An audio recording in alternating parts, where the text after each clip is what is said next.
Wakas na, grabe to impeachment. Gagapakin siya kung sinoplak si Claire Castro.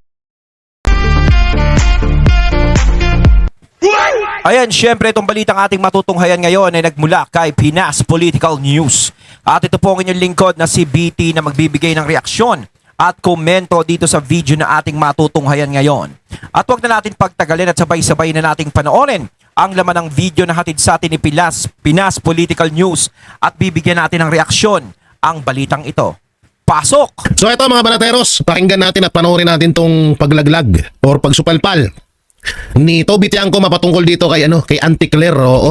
Ayan, syempre bago natin simulan ang video ito, nais ko nga pala magbigay ng credits dito sa boses at video na matutunghayan natin ngayon at bibigyan ng reaksyon. Walang iba kundi si Jay Guevara. Syempre huwag niyong kalimutang suportahan ang channel ni Boss Jay Guevara. No?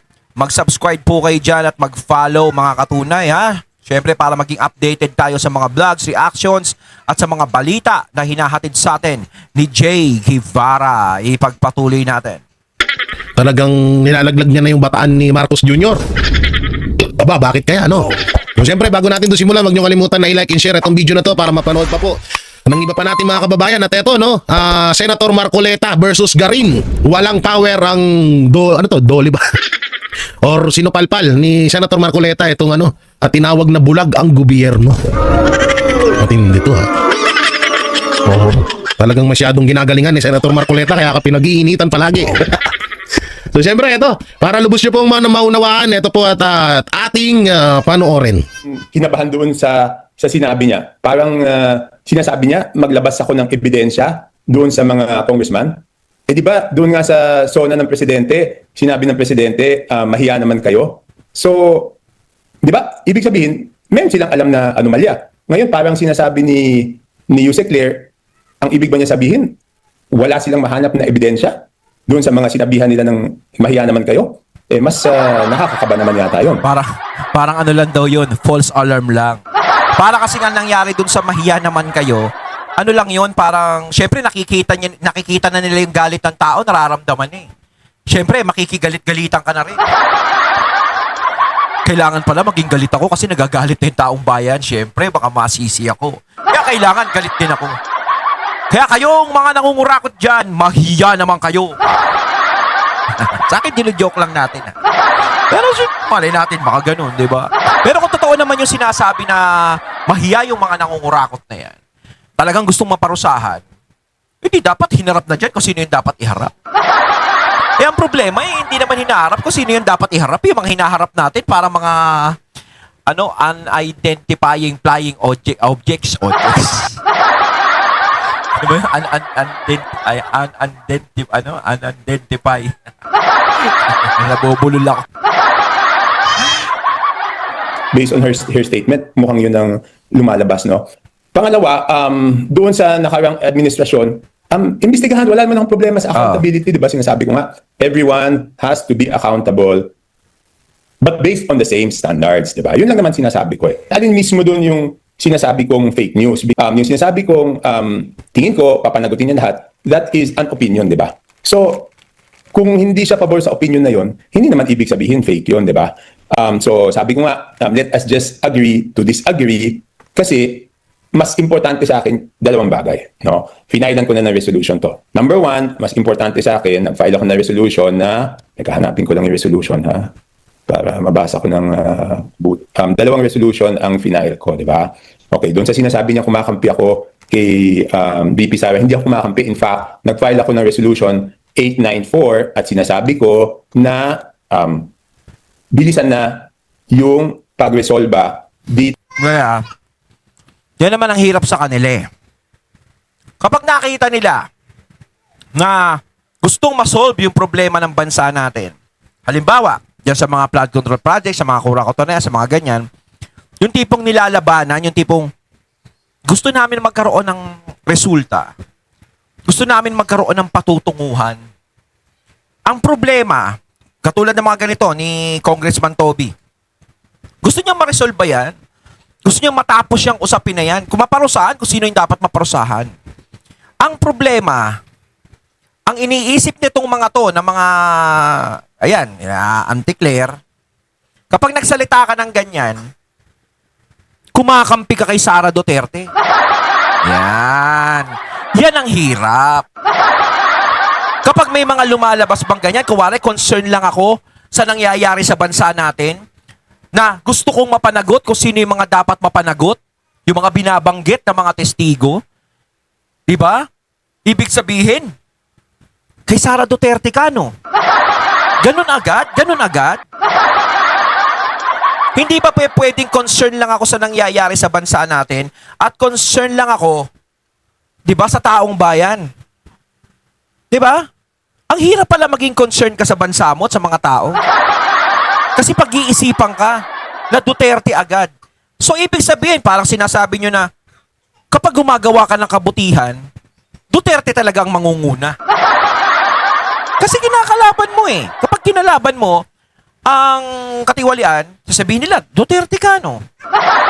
So parang inaamin nyo, ano? Kayo yung tiwali. Joke lang ha, hindi ako nagbibintang. So parang ganun yung kasabihan. Diba, hindi dapat kayo magalit kay Congressman Toby kung ganyan ang gusto niyang mangyari. Kung siya may mga binubulgar siyang mga tao o mga nangyayari, hindi niyo dapat siya ginaganyan. Diba? Hindi naman porket na sabihin niya na kumukontra siya sa mga gusto nyo, kumukontra siya sa inyo, Sara Duterte na agad siya. Wow. So, sa impeachment case ni VP Sara na ituloy-tuloy yung hearing during the break, which is the same doon sa gusto ni Speaker, ni Majority Leader at ni Minority Leader na ituloy-tuloy. Ang akin naman lang, bilisan na yung pag-resolve. Total, sabi naman 'di ba ng Committee on Justice, sapat na yung ebidensya. Marami silang ebidensya. So, kung marami na silang ebidensya na hawak at sapat na yung ebidensya nila para ma-impeach, bakit pa pagtatagalin, di ba? Maglabas na sila ng committee report at pagbotohan na namin pagbalik as soon as we get back to Congress. Kaya ako naman gusto gawin. Ano yung sinasabi ni Congressman Toby? Na kung sapat na ebidensya para i-impeach si BP Sara, di i-impeach na. Parang ganon. Ano hinayan? Kaso nga lang, nako. Parang hindi naman nila masyado kasi hindi naman ganon ka lakas yung ebidensya talaga. Kita nyo naman, yung impeachment ni BP Sara, tumatagal ng tumatagal. Hindi lang dahil sa napepending kasi kaya ayaw ng mga napakahina naman kasi. 'Di ba? Yung impeachment na kinakarga nila kay BP Sara. Yan is because may crisis tayong kinakaharap sa taas ng presyo ng langis. That's why I filed House Bill 8715, yung Fuel Crisis Relief Act of 2026, di ba? So, yan. So, yan ang mas importante sa akin. Nagulat lang ako, hindi ko alam kung tama yung pagka-quote. May nag-reporter na nagsabi sa akin, nasabi daw ni Yuse Claire, wala pa tayo sa crisis. Parang hindi ko naman yan talaga. Hindi ko matanggap yun, wala pa tayo sa crisis. Ang taas na tinaas ng presyo ng... Yan ang hirap kay Auntie Claire. Nagsasalita siya na wala pa tayo sa krisis. Minsan, Ate Claire, lumabas-labas ka naman ng Malacanang. O kaya, lumabas ka ng bahay mo. Dalhin mo yung kotse mo sa labas, ikaw ang mag-drive, ikaw ang magkarga ng gasolina. Para naman malaman mo. Tapos itanong mo doon sa gasoline boy, Tol, nung nakaraan, nung hindi pa dumarating yung gera ng Amerika at saka Iran, magkano yung gasolina? Sasabihin niya sa'yo yun. No. Tapos tumbasin mo ngayon. Tapos sasabihin mo, hindi pa krisis yan. Diyos ko, 100 lang naman 1 litro. Sa'yo. Diba? Baliwala sa'yo yung halagang 100 piso. Marami kang pere. Diba? Marami kang pera. Yung mga taong sinasabi na hindi pa krisis ngayon, hindi pa tayo maapektuhan ng krisis, ano pa lang to? Lahat kayo, mapepera. Itanong nyo yan doon sa mga taong nandito sa ilalim. Yun ang nakakaramdam talaga ng krisis. Na talagang may krisis talagang nangyayari. Pero kung ikaw hindi ka naglalabas ng palasyo at hindi ka naglalabas ng bahay mo, paglabas mo ng palasyo, sasakay ka sa sasakyan mo, diretso ka sa bahay mo. Paglabas mo ng bahay mo, diretso ka sa sasakyan mo, diretso ka sa palasyo. Hindi mo talaga mararamdaman kung ano nangyayaring krisis sa bansa natin ngayon. Diba? Lumabas ka ng bahay mo, maglakad ka sa kalsada para malaman. Hindi pa pwedeng sabihin na wala pa tayong krisis ngayon. Kalokohan yan. langis, di ba? Pag nagpapakarga ka nga ng diesel, pataas ng pataas. Eh. Oo, So paano taas namang na. wala tayo sa crisis? Dapat lahat ng opisyal nagtatrabaho para mapanagot yung corrupt. So kung kailangan mapanagot ni VP Sara yung corrupt, syempre naman, di ba? Dapat naman lahat mapanagot yung corruption na nalalaman mo. Dapat isiwalat mo yan para mapanagot kung sino ang dapat mapanagot. Di ba? So wala akong problema dun sa statement na yun.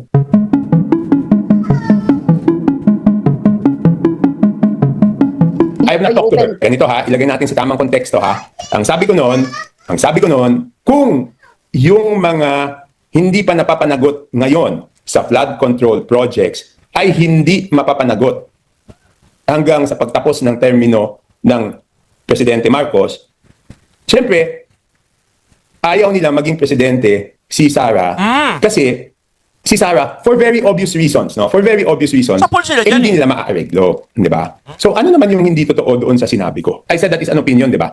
That is an opinion. So, sabi ko, opinion ko yon. So, kung tinatanong mo ako kung... Kasi kaya talagang ayaw nila na maging presidente si Sara Duterte. Kaya ginagawa nila lahat, nagjo-joint force sila lahat. Kasi talagang maraming mananagot once na maging presidente si Sara Duterte. Lahat ng mga na-involved sa mga kaso ng katiwalian, sigurado yan. Jackpot lahat yan. Lalong-lalo na doon sa mga naging, sa tatay niya, sa pagkakadala sa dahig. Pati yun, sigurado jackpot din yan. Yung mga flood control project na yan, sigurado jackpot yung mga yan. Kaya takot na takot sila. Ayaw nilang maging presidente yan dahil alam naman nila sa sarili nila, magbabakasyon sila sa Hoyo. No? Hindi na sila, kumbaga yung hayahay na buhay nila ngayon, hindi na hayahay, magiging hoyo-hoy na. Wala nang wala nang ganun. Kaya kita nyo, ang daming problema ng bansa pero si Sara Duterte lang yung pinapansin nila. Talagang dun lang sila nakafocus. Kasi alam nila dun masisira ang future nila eh. Kapag naging presidente si Sara Duterte, at taong bayan, hindi masisira ang future kay BP Sara. Kasi alam natin, ang taong bayan may future kay BP Sara. Yung mga walang yang, masisira ang future. Sigurado yun. May nakausap ako. Siya, hindi ko nakakausap. Kampo niya, mga abogado niya, hindi ko nakakausap. So wala akong nakakausap sa kanila.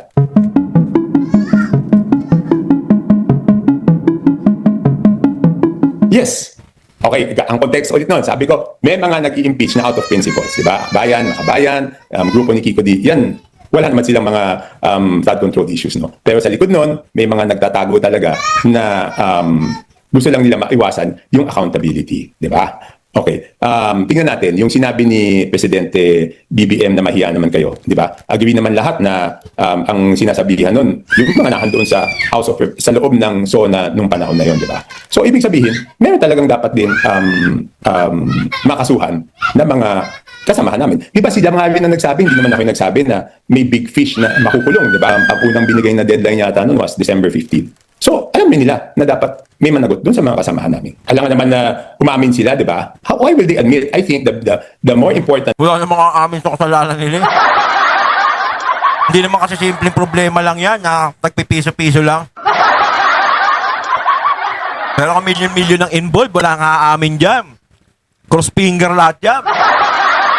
The thing is, wag natin ilihis, kailan ba talaga may makukulong na big fish? Yun ang tanong dyan, di ba? Bakit walang nakukulong na big fish? At syempre, Rosalie, yung big fish na yon, lagay natin ha, yung mga big fish Yung big fish na yun, hanggang banggit na lang yun. Sa panahon ngayon, ha? na yon, gusto ba nila maging presidente si Sara o hindi? That is very simple, di ba? Kung sa ngayon, hindi pa sila napapanagot, at sa tingin nila, hindi sila mapapanagot hanggang matapos yung termino, no? At ma-escape nila yung accountability, gusto ba nila na maupo si BP Sara o hindi? No? So, I just hope, okay, ganito lang. I just hope, pagkatapos ko sagutin tong issue na to, anyway, may impeachment naman, pabayaan na natin yung impeachment na gawin yung trabaho nila at pagbotohan natin. Kasi ako, mas gusto ko na tugunan yung mga problemang hinaharap natin dahil sa oil crisis. Parang ganun yung sabi nila eh. I don't know the exact word that they said, pero it seems may mga hawak silang ebidensya. Di ba? Parang ganun ang intindi ko eh. I mean, correct me if I'm wrong, no? So, ang sinasabi ko lang, kung may mga hawak na silang ebidensya at malalakas yung ebidensya, ilabas na. para mapabilis na to. I mean, even before the crisis, di ba sinasabi ko na any impeachment proceedings, any, kaya ganun din yung, including yung kay BBM, any impeachment proceedings, nawawala yung kumpiyansa ng mga namumuhunan, di ba? So, ang akin lang, wag natin patagalin to, bilisan na lang natin. Yun lang ang akin.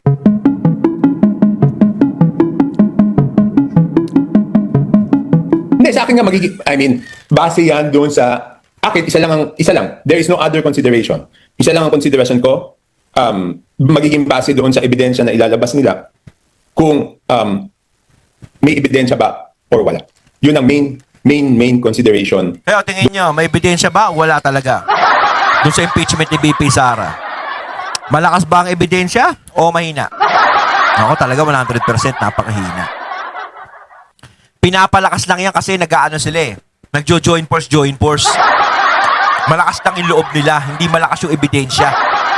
Doon sa aking vote. Para lang matapos to. Sa akin lang, okay, may proseso na. Sabi ko nga, accountability is for everyone, di ba?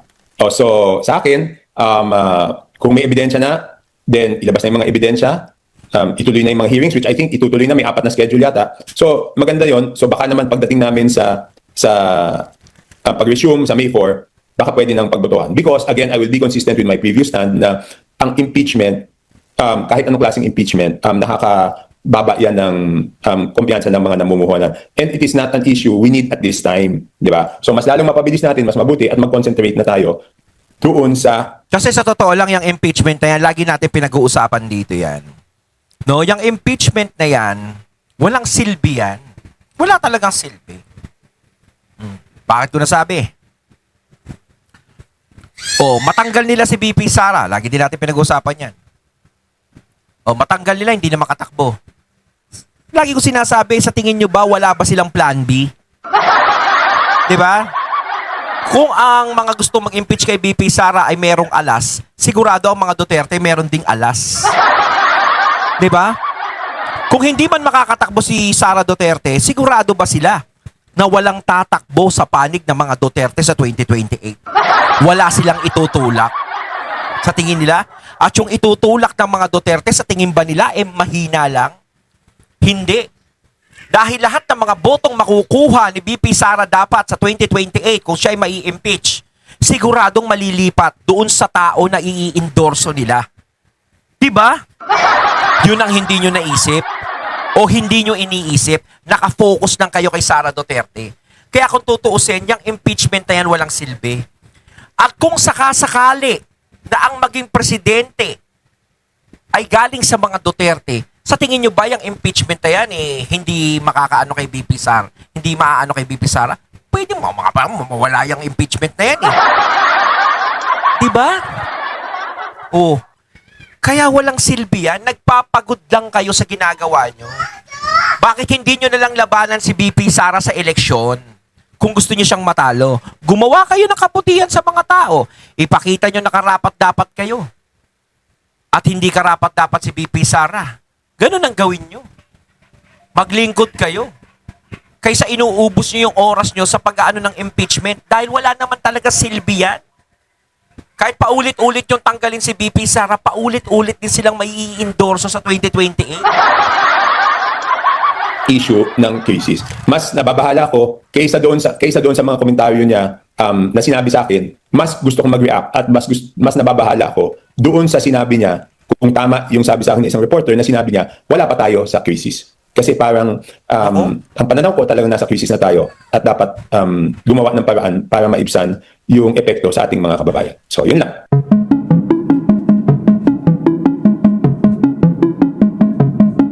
Sa akin, ang panawagan ko is kung ano pa yung mga... Because doon sa bill na final ko, kasama doon sa Fuel Crisis Act of 2026, binibigyan ng kapangyarihan yung gobyerno na siguraduhin na reasonable at justified yung mga increases, no? So, ibig sabihin, pwede nilang kontrolin yung presyo pag hindi na reasonable at hindi justified. Anong presyo? Presyo ng fuel products, presyo ng pagkain, presyo ng